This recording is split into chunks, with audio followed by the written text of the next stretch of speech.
So here we have another part B question, and it's another great example of how you really need to get the answer to part A correct to set yourself up for success on part B. That's not only important because you really won't be able to answer part B if you don't understand the answer to part A. It's also important because they won't give you credit, most likely based on the way these exams have been graded in the past. They won't even give you credit for answering part B correctly if you didn't get part A correct in the first place. So hopefully, again, from part A, we remember, if you remember, we reviewed that she undergoes this change in her mood or her disposition from wanting to help him to becoming irritated and agitated, kind of angry with him for rejecting her. So with that in mind, which two details show her anger, show her irritation best, most clearly? And again, it's really important to keep in mind, it's not asking you for one answer here. It's asking you for two different pieces of evidence that show Bridget getting aggravated, getting irritated with Michael. So where do we see evidence for that? Let's look at the answer options. It says, while he disappeared through the farmhouse, the girl remained for a few moments looking up the road. Does that show irritation? No, it would if it told us how she was looking at the road, but it's just telling us she's looking at the road. We don't know exactly how she's feeling in this moment quite yet.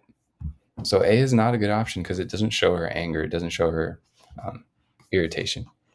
B, and two perspiring policemen came plowing up to the door where she stood. Does this tell us anything about Bridget, her mood, her disposition? Not at all. It just tells us that the policemen are finally showing up at the scene and that she's there. That's about it. So this is not a good one for evidence of Bridget's mood, her irritation. C says, though still angry, she was still silent.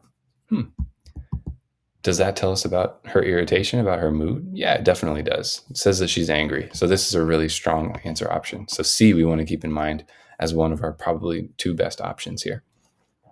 D, it says, a quarter of an hour later, the officers had searched the house and were already inspecting the kitchen garden and cornfield behind it. Again, it tells us nothing about Bridget, and especially not her mood. So D is just clearly wrong. E, in the ugly reaction of her mood, she might have been tempted even to point out the fugitive. Okay, what is this telling us? That she has this ugly, angry reaction to her exchange with Michael, her interaction with Michael. And that she was even tempted to tell the police where he was to kind of rat him out because she was angry, clearly showing she's irritated. And then F, but for a small difficulty that she had no more notion than the policeman had of where he could possibly have gone. F is just saying, she didn't have any idea where he was. F in and of itself is not a good option because it's not telling you how she's feeling. It's just telling you, she couldn't have done what she wanted to do because she didn't know where Michael was. So keeping in mind, there's only two correct answers here. We're going to go with the best ones. Even if you felt like F was kind of close, we have really strong options already for C and for E. And those are our strongest options, our strongest evidence of her mood. Now, I do want to include one little tip here at the very end before I close the video. And that is, if you're going through these answer options and you're reading them carefully and you're realizing, oh, wait a minute, this is showing me that Bridget was actually angry, that she was irritated. And you're realizing, oh, but I had chosen C as my answer. I thought she was worried for his safety, or I thought she was becoming comfortable.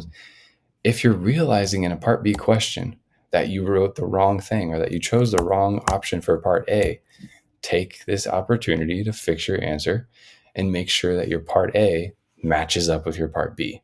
Okay, this is really important because sometimes when you're looking at the evidence, you change your mind.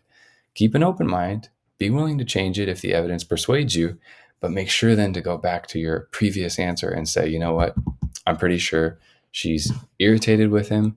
After looking at the evidence, I'm going to change my answer to A, and then I'm going to make sure that that matches up with the evidence that I've chosen for C and for E. All right.